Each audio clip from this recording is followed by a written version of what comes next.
Boa noite a todos. Pessoal de casa, boa noite. Que a paz de Jesus esteja sempre com a gente, né? Essa alegria, esse encontro cristão que une essas pessoas que estão em busca do seu conhecimento maior, estão em busca da sua evolução moral. É para isso que nós vemos aqui, no meio de um feriado, como disse o nosso querido amigo, né? E o tema de hoje, eu acho que casa perfeitamente com o dia de hoje, meu amigo. Acho que você acertou no seu comentário, porque o tema de hoje nos traz a reflexão de que nós devemos tomar muito cuidado com aquilo que aparenta ser, que nós temos que começar a entender um pouco a essência das coisas, né? Meu braço direito, Luiz Claudinei, vai me socorrer lá, trazendo essa... Por isso aqui são... Puxa vida, agora eu enxergo. Podemos ir para frente. Espero que o pessoal de casa também esteja acompanhando. Esse tema que nós escolhemos está contido no Evangelho segundo o Espiritismo, capítulo 8, tem o título A Verdadeira Pureza e as Mãos Não Lavadas. Nós escolhemos um trechinho que fala cegos guiando cegos. Vocês sabem que Jesus falava para aqueles seus queridos irmãozinhos de uma forma muito simples, porque o nível cultural que eles tinham era muito pequeno. Então, ele procurava encontrar exemplos do dia a dia, do cotidiano, né? Olha quantas passagens ligadas ou à pesca ou à lavoura. Porque essa natureza daqueles irmãos que seguiam Jesus na Galileia. Então, ele usava muitos desses exemplos, que seria fácil deles entenderem. Vamos avançar. Em Mateus capítulo 15, nós encontramos a seguinte passagem.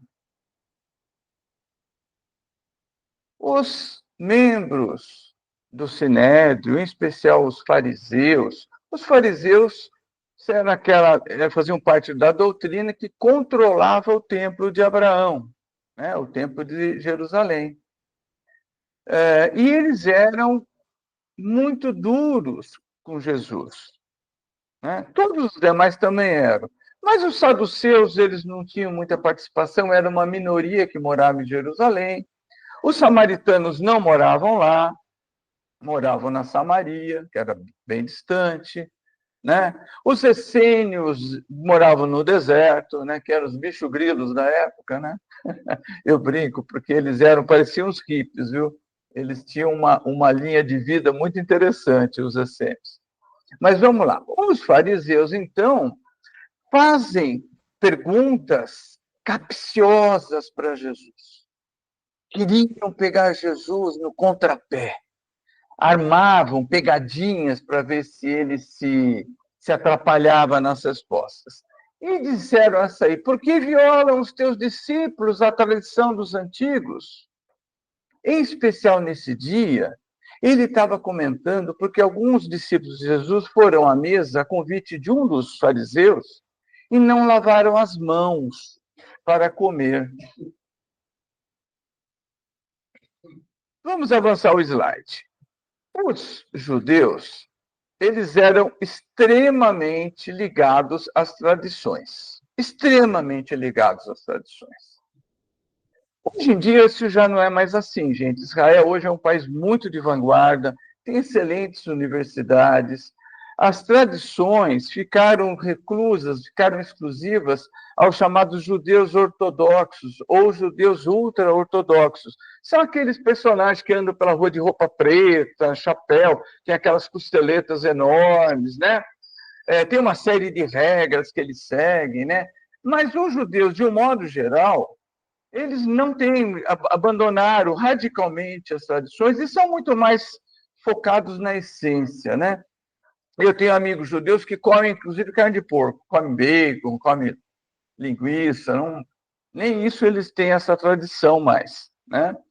Essas regrinhas, que a gente poderia chamar que eram um código civil dos antigos hebreus, elas estão contidas no livro do Levítico, um dos 5 livros que é atribuído a Moisés. Não foi ele que escreveu, tá?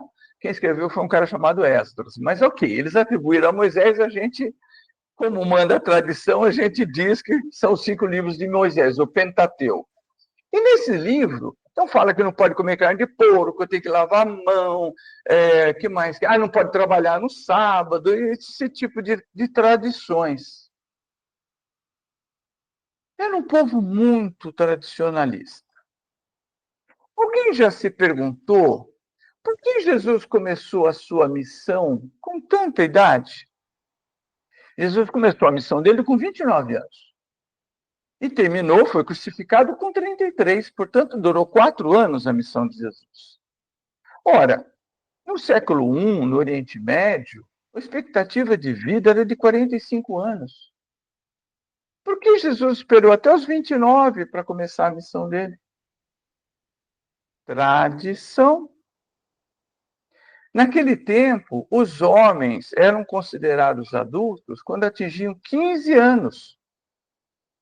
Tinha uma festa religiosa e social chamada Bar Mitzvah, e nesta festa, então, o menino era denominado homem, adulto. E aí ele podia casar, podia ter propriedade no nome dele, podia ter um negócio, porque até então ele tinha que trabalhar nas atividades profissionais do pai. Ele podia ter um rebanho de ovelha. Todas essas coisas ele só podia fazer a partir dos 15 anos. Mas Jesus só começou a missão dele a partir dos 29. Será que é porque ele não sabia?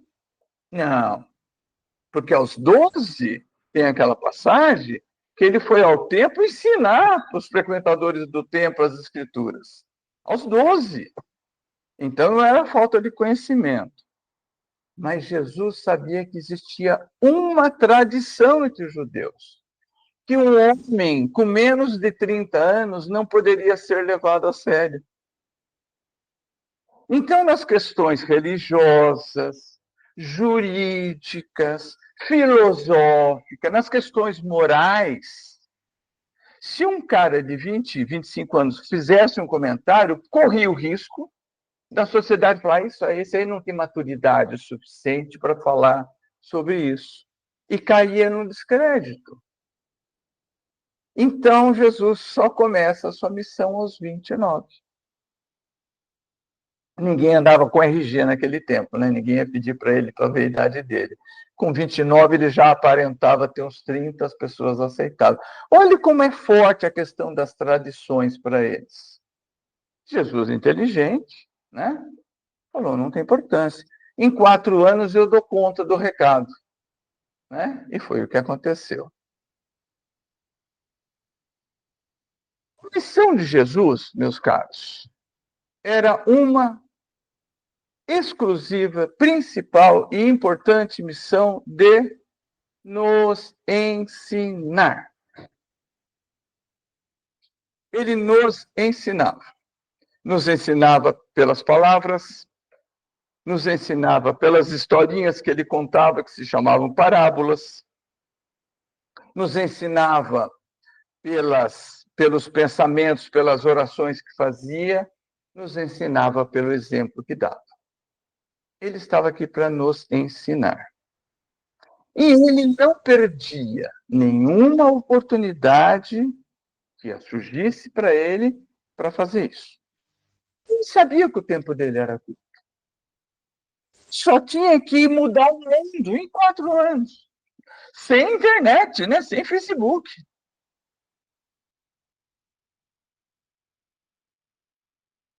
Por favor, Luiz. Aí, ele responde assim para aqueles fariseus: transgredis o mandamento de Deus pela vossa tradição. Vocês estão me perguntando por que os meus discípulos não seguem as tradições? E eu pergunto a vocês, por que vocês não seguem o que Deus falou em nome das tradições? Vamos mergulhar um pouco sobre isso. Os judeus acreditavam que ir aos sábados ao templo, fazer a oferta no gasofilácio, gente, que palavra é essa, hein? Era aquele vaso de cerâmica que ficava na frente do altar e as pessoas punham as moedinhas lá dentro, os valores lá. O nome daquele troço é gasofilácio, hein? Não fiquem bravos comigo, tá na Bíblia, não fui eu que inventei, não. E aí, eles achavam que fazia, ele ouvia as escrituras, refletia, cumprimentava todo mundo, ia embora para casa e falava: sou um ótimo judeu, estou quitado com Deus, com Jeová, fiz a minha parte de religioso. Eles acreditavam que o ritual era importante. Aí saíam dali praticando todo tipo de impropriedade moral possível. Mas tudo bem, eu fiz o ritual no sábado. Pior, gente, que ainda hoje é assim. Vamos pegar como exemplo, apenas como exemplo, para melhor ilustrar o nosso raciocínio, os nossos irmãos católicos, os nossos irmãos da doutrina católica. Eu falo isso porque eu nasci numa família católica e fui católico até meus quase 50 anos, tá? Estava que domingo eu ia na missa dos jovens para poder paquerar as meninas, né? Quando eu era jovem. Quando eu era jovem, viu, amor? Quando eu era jovem. E chegava lá, me dedicava aqueles 50 minutos, uma hora, prestava atenção no que o padre falava, metade eu não entendia, mas tudo bem, né? Ele chamava a hora da comunhão, eu fazia o ato de contrição, porque isso eu aprendi no catecismo lá, né? O ato de contrição, pedia desculpa pelos meus pecados, ia lá, tomava a comunhão, saía impactado. Eu era cristão fundo. E não é muito diferente se olharmos para a doutrina evangélica. E não é muito diferente se olharmos para a doutrina pentecostal, ou para os anglicanos, ou para os batistas.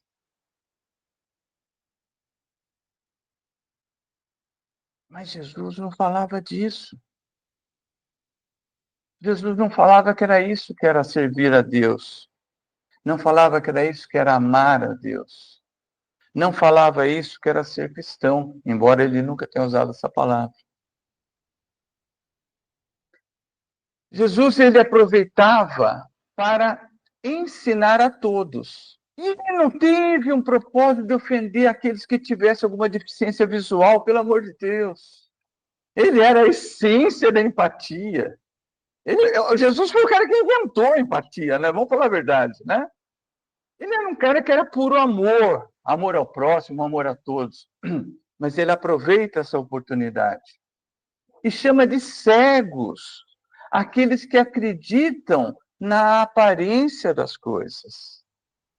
Aqueles que acreditam que fazer o ritual basta. O ritual pode ser uma profissão de fé, uma forma das pessoas demonstrarem sua fé. Não tem nenhum problema, nada contra o ritual.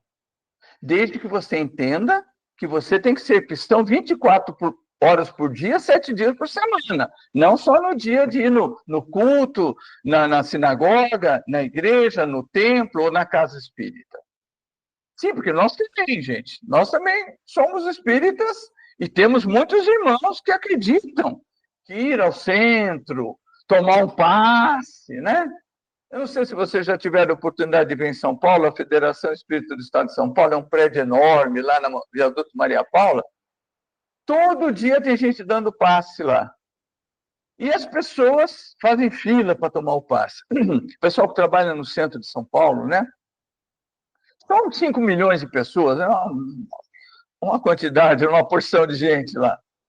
E muitos se saem já saem com o primeiro que esbarrou nele, não sei o quê. O ritual, gente, é importante para nos lembrar daquilo que nós temos que nos lembrar. E Jesus pegou pesado, né? Ele responde para eles: hipócritas! Isaías avisou a gente. Esse povo honra-me só com os lábios, ou seja, é da boca para fora. Aquelas palavras bonitas, aquelas orações lindas, aquelas frases de efeito que nós espíritos não vamos tirar o nosso, não. Nós também temos umas expressões bonitas que a gente usa, tudo. Temos é que senti-las, não apenas dizê-las. Jesus ainda foi mais à frente. Hipócritas. Por que, que ele chama tão fortemente essas pessoas de hipócritas? Porque, gente, Jesus estava tranquilão no mundo espiritual, não tinha nem perispírito mais, estava de boa, como diz a moçada, né? Espírito puro. Pega uma missão, séculos, talvez milênios, reconstruindo um perispírito para ele. Faz todo o processo de condensação para ser colocado o espíritozinho no feto, no óvulo da nossa querida Maria de Nazaré. Nasce, espera 29 anos para poder falar, né? Sofre os 4 anos o que sofreu, as pessoas ficarem falando de boca para fora. Ele já sabia. Então ele chama essas pessoas de hipócritas. Não é pelo que entra pela boca que faz imundo o homem, mas pelo que sai. Lavar a mão, não lavar a mão, não é isso que vai deixar o homem imundo. Mas aquilo que ele tem dentro dele. Aquilo que ele a forma como ele se manifesta. O que nós falamos? Nós falamos aquilo que pensamos. Por mais que às vezes a gente fale, né? Você fala sem pensar para uma pessoa, todo mundo pensa para falar. E o que a pessoa pensa? Pensa o que sente. Então, quando cometemos os nossos deslizes, nada mais, nada menos nós estamos fazendo do que deixar o nosso coração transbordar e pôr para fora aquilo que sentimos. E nós deveríamos, às vezes, ficar com vergonha. Porque os nossos sentimentos relatam, demonstram, comprovam exatamente o que somos. Exatamente o nível de evolução moral que já conquistamos.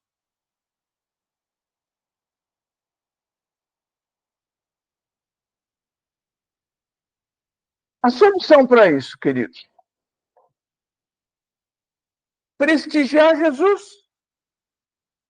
ouvir o que ele falou e colocar em prática. Entender, e se não entender, perguntar, estudar e buscar conhecer. E introjetar no nosso eu os ensinamentos que ele nos deixou. Porque assim nós viveremos Jesus na essência. Você se lembra de Paulo de Tarso?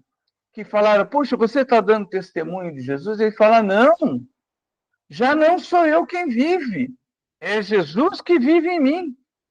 Olha que coisa, ele pega tudo que Jesus deixou de ensinamento e passa a ser ele esse ensinamento. Ou seja, ele não pode nem pensar em não fazer o que Jesus ensinou. Ele é a essência da prática do ensinamento de Jesus. Quando nós fazemos isso, nós controlamos o nosso pensamento e, portanto, as nossas palavras e as nossas ações. Aprender o que Jesus ensinou é um modelo da nossa evolução moral. Não precisamos fazer mais nada, só colocar em prática o que ele ensinou. Simples. Não é tão simples, mas não é tão difícil. Mas o que acontece conosco? Nós preferimos ouvir um pastor, um rabino, um padre, um conselheiro e todos qualquer líderes espirituais falar o seguinte: não, vai lá em Aparecida e acende uma vela do seu tamanho que está tudo resolvido, todos os seus problemas vão acabar. É mais fácil do que a gente fazer a nossa mudança interior, do que a gente colocar Jesus dentro de nós e colocar isso em prática. É muito mais fácil. É mais fácil fazer uma promessa. Eu não vou tomar Coca-Cola o mês inteiro porque eu quero que curar da minha dor de barriga, sei lá. É mais fácil. É muito mais difícil a gente fazer a nossa reforma íntima. Tira a gente da zona de conforto. Dá trabalho, nós vamos ter que perdoar quem chamou a gente de bobo. Sabe? Nós vamos ter que ajudar todo mundo. Nós vamos ter que ser pacientes. Nós vamos ouvir ofensa e vamos ter que deixar para lá, virar a página. Dá trabalho. Então, quando Jesus fala cegos guiando outros cegos, os cegos que estão guiando são esses líderes espirituais que preferem acreditar no ritual, que é mais fácil dele, inclusive, convencer, que prefere acreditar que a promessa vai fazer um milagre acontecer, do que ensinar as pessoas que elas têm que ter o trabalho que lhes cabe. Jesus não falou: a todos será dado segundo a sua obra. É segundo o que nós fazemos, não adianta alguém fazer para nós. O que é esperar um milagre? É esperar que algum santo resolva o nosso problema. Isso que é um milagre. Que terceiriza. Também tem muito espírita que fica esperando que os bons espíritos resolvam os nossos problemas. Não, eu vou lá no centro, vou pedir, vou fazer uma prece, os bons espíritos vão resolver, todos os meus problemas vão acabar. É.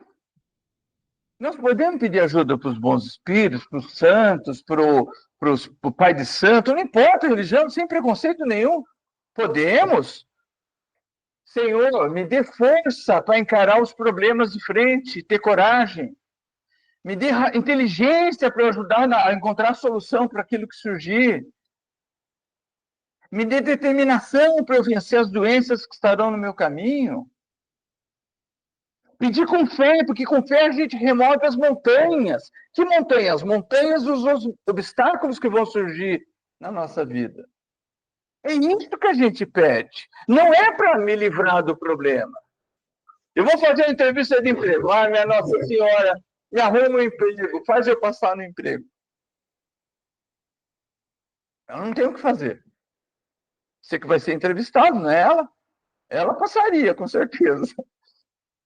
Agora, se você pede, minha Nossa Senhora, me ajuda a ficar calmo na hora da entrevista, ter boas respostas, eu sou um profissional correto, direito, eu vou saber responder. Se eu não souber, eu vou falar para o entrevistador: olha, isso eu não sei responder, mas eu imagino que possa, sabe?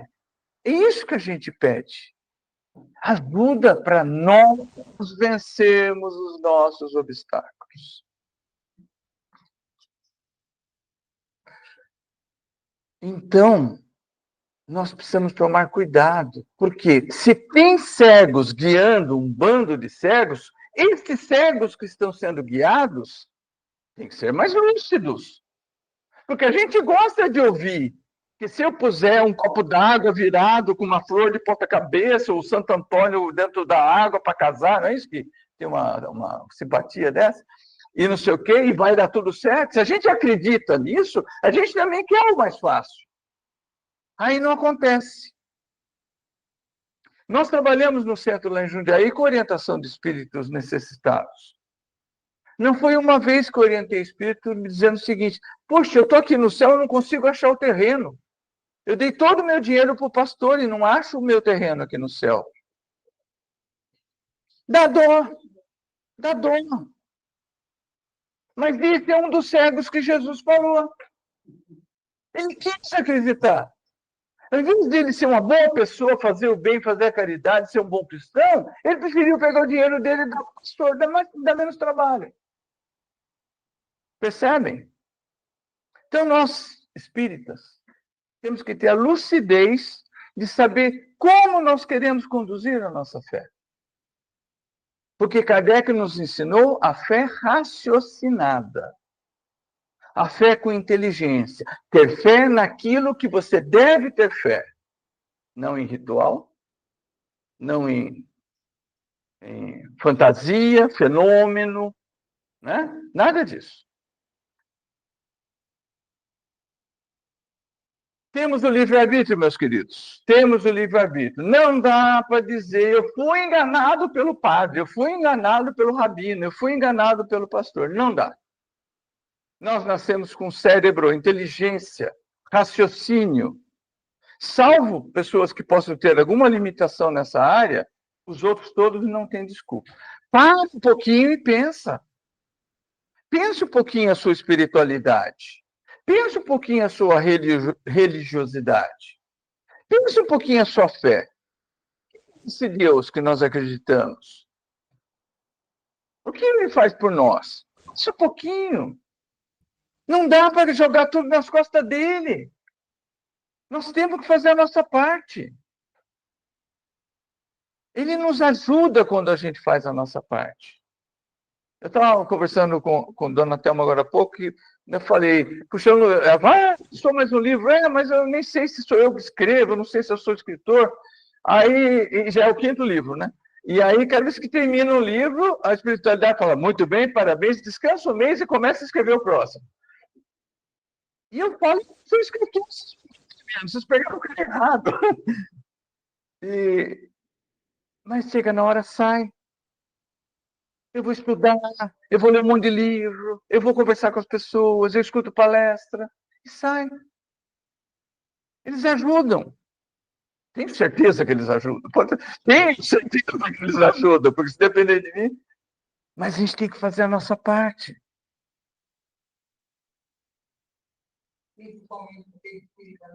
Principalmente quem é espírita. Então, olha lá. Se você é cego e quer ser conduzido por outros cegos, eu diria, o livre-arbítrio seu, usa o seu livre-arbítrio. Mas vocês vão cair no barranco. Jesus já avisou. Não tem futuro isso. Todo mundo pode parar um minutinho e refletir sobre um trechinho do Evangelho. Pequenitico.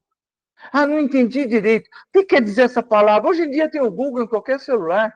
Vai lá, gasofilácio, meu Deus do céu. Vai lá no Google e pergunta para saber o que é. Pronto. Tenta dedicar um pouquinho. Invista alguns minutos na sua fé. O grande beneficiado vai ser você. Ninguém mais.